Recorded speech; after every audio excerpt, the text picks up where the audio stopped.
Assalamualaikum warahmatullahi wabarakatuh. Om Swastiastu, Namo Buddhaya, salam kebajikan, Shalom, salam sehat dan salam sejahtera untuk kita semuanya.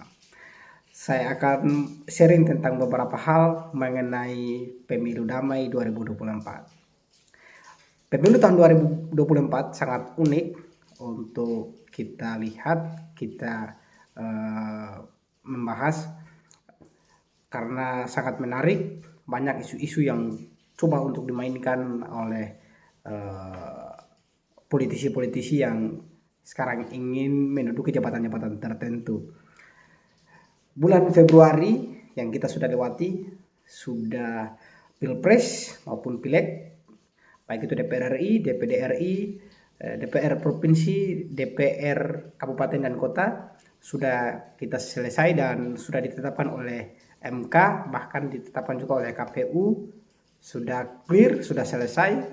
Namun akan kita menyongsong lagi pilkada yang mungkin agak keras, agak panas di bulan November 2024 ini.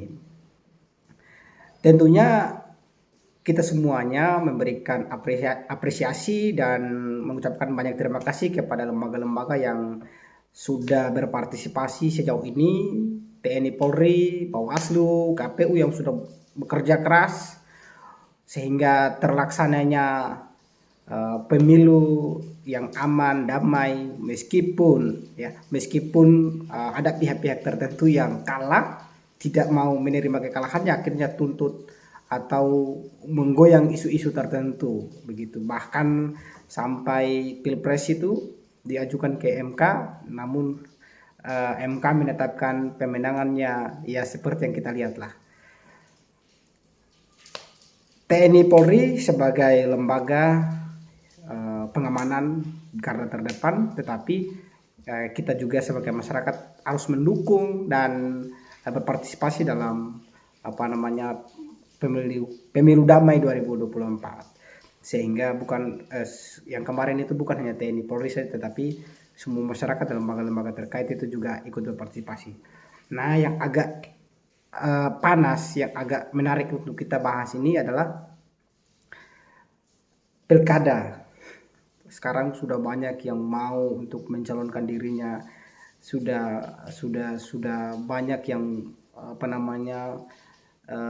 mendaftarkan ke partai-partai politik.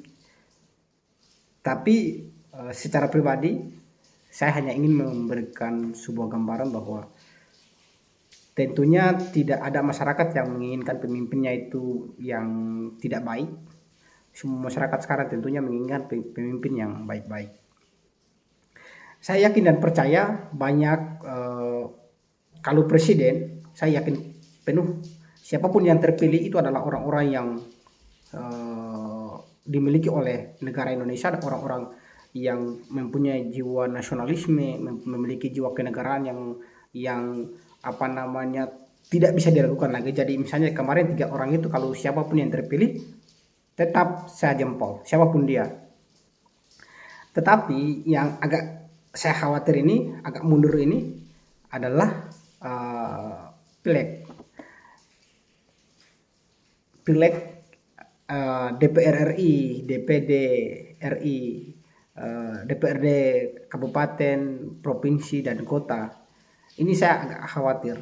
Saya yakin sungguh tidak semua DPRD yang terpilih itu adalah orang-orang yang punya gagasan, punya intelektual, punya kemampuan, punya cita-cita itu untuk membangun masyarakat. Saya yakin ada orang-orang tertentu yang terpilih karena punya suara terbanyak. Ada orang-orang tertentu yang mungkin memainkan isu-isu tertentu dan mereka terpilih. Selain daripada itu juga mungkin ada orang-orang tertentu yang memiliki finansial yang maksimal sehingga dia terpilih. Nah, yang menjadi catatan untuk kita sebagai masyarakat adalah apakah orang-orang yang akan kita pilih itu bisa menentukan nasib kita ke depan, nasib bangsa ini ke depan, nasib daerah ini ke depan. Karena DPR itu adalah representasi daripada suara masyarakat. Jangan sampai kita memilih orang tetapi dia tidak bisa berbicara di depan publik.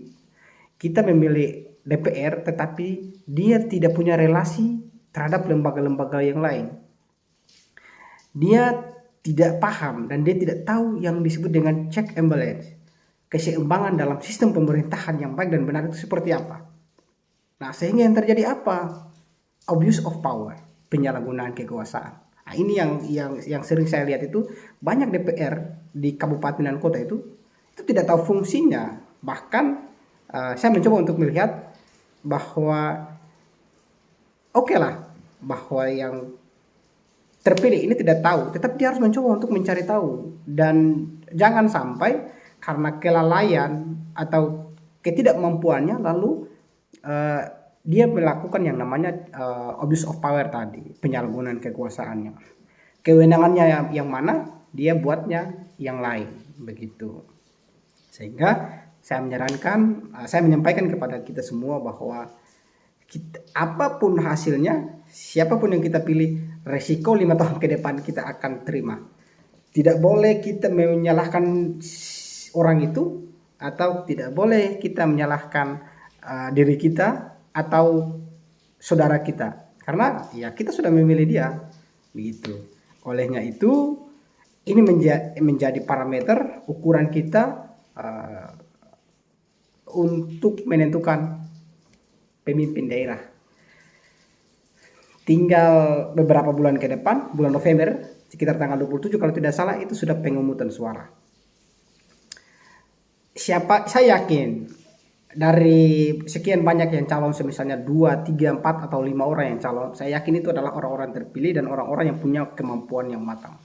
Tetapi kita lebih memilih orang-orang yang dia tidak memberikan uang, karena orang yang memberikan uang setelah dia terpilih itu dia tidak akan memberikan kita apa-apa, karena dia hanya memberikan sumbangan, dia hanya memberikan uang.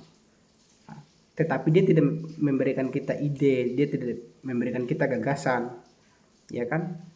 Ya kalau hanya memberikan uang, sampai kapan kita bisa maju begitu? Tidak memberikan fasilitas infrastruktur kepada daerah-daerah yang masih minim begitu. Sehingga apapun yang terjadi, sekarang kita menentukan pemimpin yang memang memahami dan mau untuk bekerja kepada masyarakat begitu. Karena tugas daripada pemimpin itu adalah sebagai pelayan. Pemimpin itu jangan marah-marah, dikritik sedikit tidak mau, diteror sedikit malah dilapor, padahal ini kan salah begitu. Pemimpin sebaik-baik apapun pemimpin, dia adalah sampah begitu. 1000 kebaikan yang dilakukan tetap ada cap merah, ada label yang diberikan dari masyarakat bahwa ada kesalahannya begitu. Jadi ya bersabar saja resiko sebagai pemimpin begitu. Jadi pesan saya untuk jadi DPR, tolong lakukan fungsi dan tanggung jawab sebagai DPR, sebagai wakil rakyat, bukan sebagai pembisnis dalam artian hanya menginginkan jabatan DPR tetapi tidak tahu apa yang dia tidak tahu. Maksudnya tidak tahu apa yang nanti akan dia lakukan begitu. DPR itu bukan jabatan individu tetapi jabatan publik. Ya mungkin kita tahu semuanya bahwa banyak DPR yang sampai di kantor DPR itu tidur, ya kan, hanya tahu makan gajinya itu sangat besar sekali, tunjangannya juga sangat besar sekali, aspirasinya juga sangat besar, apalagi dana-dana yang lain itu resis dan lain sebagainya, itu fasilitasnya juga mewah sekali begitu. Oleh karena itu sangat berdosa kalau tidak melaksanakan tugas dan tanggung jawabnya secara maksimal begitu. Semuanya sudah dijamin oleh negara, semuanya sudah diberikan oleh negara. Negara itu uangnya rakyat begitu. Negara hanya sebagai nama dan sebagai label, tetapi itu adalah uang rakyat. Yang DPR makan itu adalah uang rakyat. Oleh karena itu ya laksanakan tugas dan tanggung jawab Anda sebagaimana mestinya lah begitu. Jangan jadikan DPR ini hanya untuk foya-foya, happy-happy, atau mungkin hanya untuk terlihat mewah, terlihat besar begitu. Itu kan sangat disayangkan sekali. Olehnya itu sekali lagi saya menyarankan untuk mari sama-sama kita menjaga pilkada ini untuk damai, untuk langsung, umum, bebas dan rahasia, dan jujur dan adil, begitu, jurdil dan luber, supaya setelah selesai pemilunya itu tidak ada konflik lagi, tidak ada keperpanjangan lah. Selesai pemilu itu mari kita rangkul satu dengan yang lain, tidak boleh saling bermusuhan. Ya namanya politik itu seperti itu. Tetapi orang yang setelah selesai politik dia masih ungkit itu, dia tidak paham yang namanya politik, dia tidak paham yang namanya demokrasi, begitu. Jadi ya jangan sering-sering baper kalau berpolitik, masuk dalam sistem demokrasi apalagi di Indonesia. Ya itu hal-hal yang biasa. Selesai pemilu, selesai demokrasi, mari kita rangkul satu dengan yang lain, kita bergandeng tangan untuk membangun daerah kita, membangun bangsa dan negara ini ke depan. Begitu. Orang-orang yang baik itu adalah orang-orang yang tidak egois, tidak memikirkan dirinya, tetapi memikirkan nasib banyak orang, memikirkan nasib bangsa ini ke depan. Apalagi di Maluku dan di kabupaten itu, di Buru-Buru Selatan itu sangat minim sekali infrastrukturnya. Banyak hal yang tertinggal, banyak hal yang masih kurang, masih banyak hal yang perlu harus membutuhkan anak-anak daerah, anak-anak asli untuk melakukan terobosan-terobosan, melakukan loncatan-loncatan untuk bisa mencapai kesejahteraan masyarakat.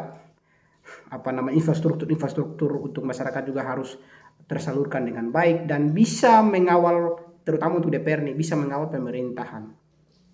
Karena selama ini pemerintah itu bekerja, kalau tidak dikawal berarti ya kadang-kadang dia menyalahgunakan kekuasaan yang tadi disebut dengan abuse of power itu, begitu.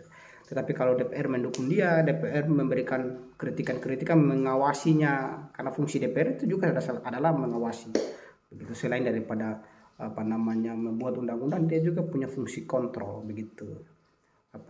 Sehingga untuk menentukan anak-anak daerah, tetapi sekali lagi bukan sembarang anak-anak daerah, karena saya yakin dan percaya banyak anak-anak daerah yang